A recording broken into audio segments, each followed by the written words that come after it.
A family come back from a night out and want revenge on a man they had an altercation with 8 months prior. Grabbing knives from their kitchen, they head to the home of a man who didn't know he was about to die. You're watching Totally True Crime. Before we start today's episode, we just want to say a huge thank you for watching our videos. Please do hit subscribe or follow so you can be notified every time a new episode drops.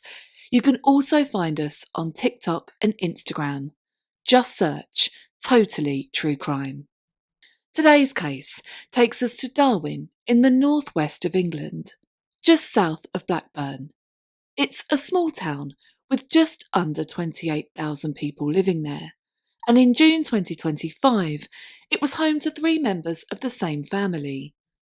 44-year-old Joanne Maxwell lived with her son, 25-year-old Liam Donlin, and her daughter, 22-year-old Amy Clegg. Liam and Amy were half-siblings.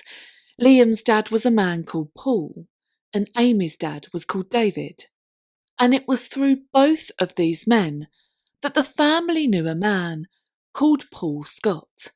He was the cousin of both of the men. Joanne, Liam and Amy lived in Linwood Avenue. They were a close family, but just how close and what they were willing to do for each other was about to be revealed.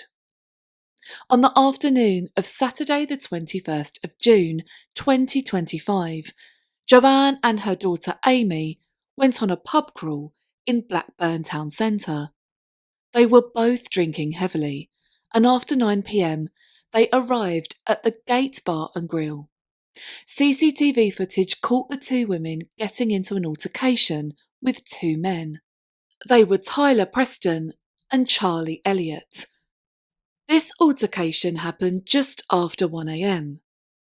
They were both drunk and they tried to call Liam after the incident.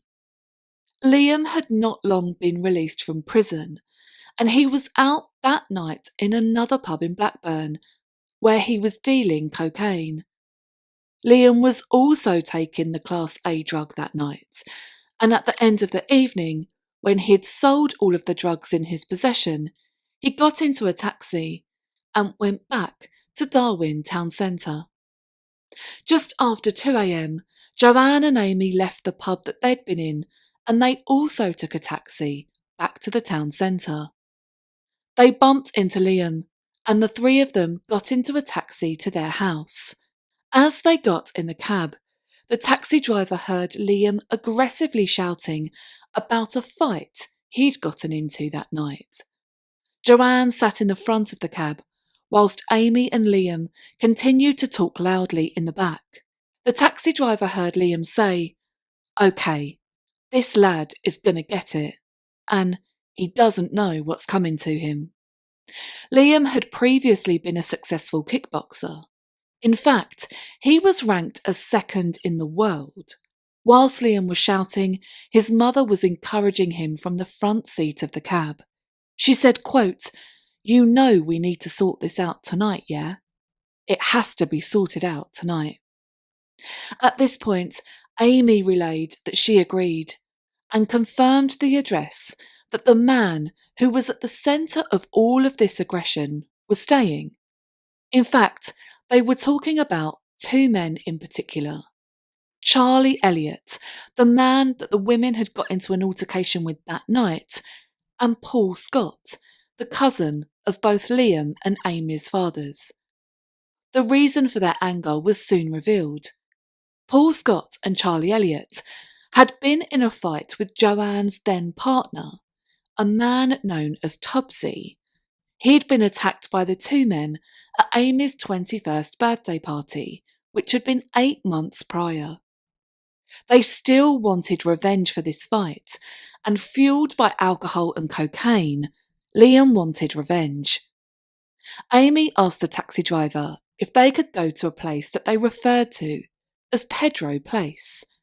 The taxi driver had no idea where Pedro Place was, but he soon realised it was a nickname for a street called Peridot Close. They knew this is where Paul lived.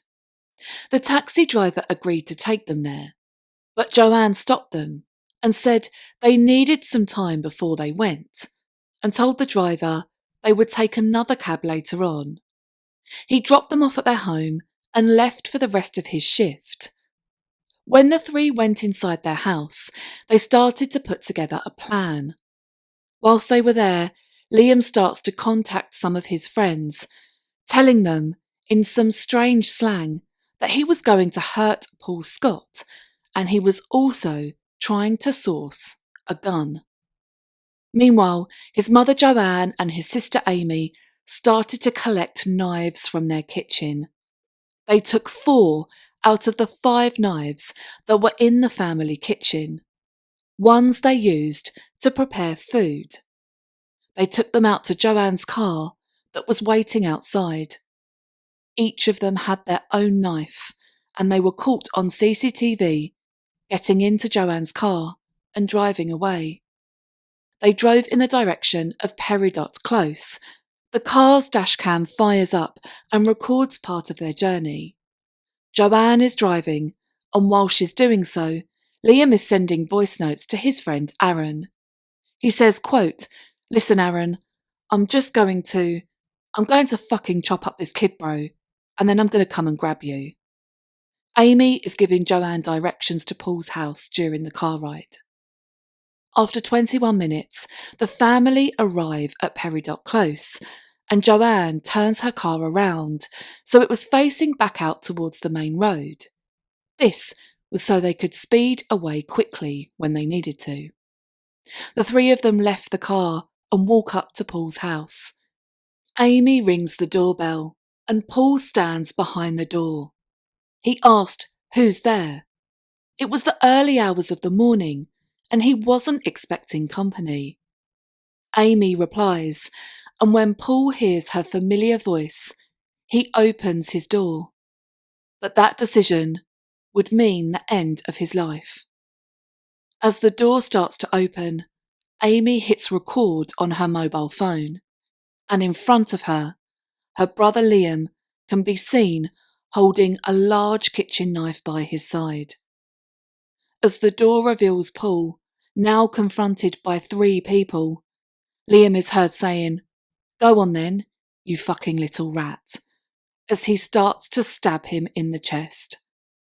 At this moment, the reality of what has just happened starts to sink in, and Joanne can be heard saying, quote, "What have you done with him? Why has he done that? He's just killed him." He's killed him. Paul slumps to the floor, and Liam repeats the word no over and over again. Amy grabs Liam's phone and calls 999. By this time, she's stopped recording. During the call, Amy claims not to know where they are, even though she'd directed her mother and brother to Paul's house. She delays help by saying she doesn't know the address, and when she's asked to perform CPR by the call handler, she claims she doesn't know how to. She says they just arrived at Paul's home, and they found him laying injured on the doorstep. He's sick. There's nothing else we can do for him. My friend is full of blood. I don't know what you want me to do anymore. There's nothing else you can do for him. He's dead.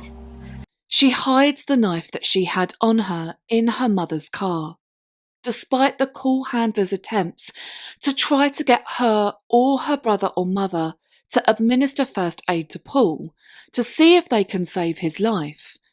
Nobody does. The police arrive on the scene. Amy is vaping. She's still wearing the clothes she had been wearing on her pub crawl, and she gives the police officer a full name, claiming she has no idea what happened to Paul. She tells them that she's called Emily, and she says that her brother is called Callum. The police are immediately suspicious, and they place all 3 of the family members in handcuffs.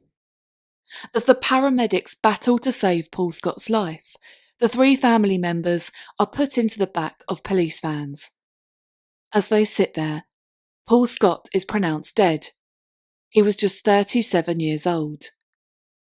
The 3 suspects were taken to the police station, and it was there that they managed to collect evidence from their mobile phones. It was revealed that Joanne had wanted revenge for the fight that had broken out at Amy's 21st birthday party 8 months ago. She had been sending threatening text messages to the men involved, saying that when her son Liam got out of prison, he would be getting revenge on their behalf. Amy had also sent threatening messages to the men. But tragically, the man they chose to kill that night wasn't an instigator in the fight. He had actually been trying to break it up and to keep the peace. As the police examined the videos on Amy's phone, they came across the evidence that would make this case a slam dunk. Amy had filmed the murder from just before Paul answered the door to just after he'd been stabbed. Liam had wanted Amy to film the attack so he could send it to the other men who had been involved in the altercation at Amy's 21st. He wanted to use it as a sinister warning that they would be next. He had told Amy that he'd seen a similar video online where someone had thrown a man into a canal and warned others that a similar fate was coming their way. He said it was so powerful that it had stuck with him, and he knew he wanted to replicate that fear. But instead, Liam was now sitting in a police cell, alongside his mother and his sister. When Liam was brought into the police interview room, he answered no comment throughout.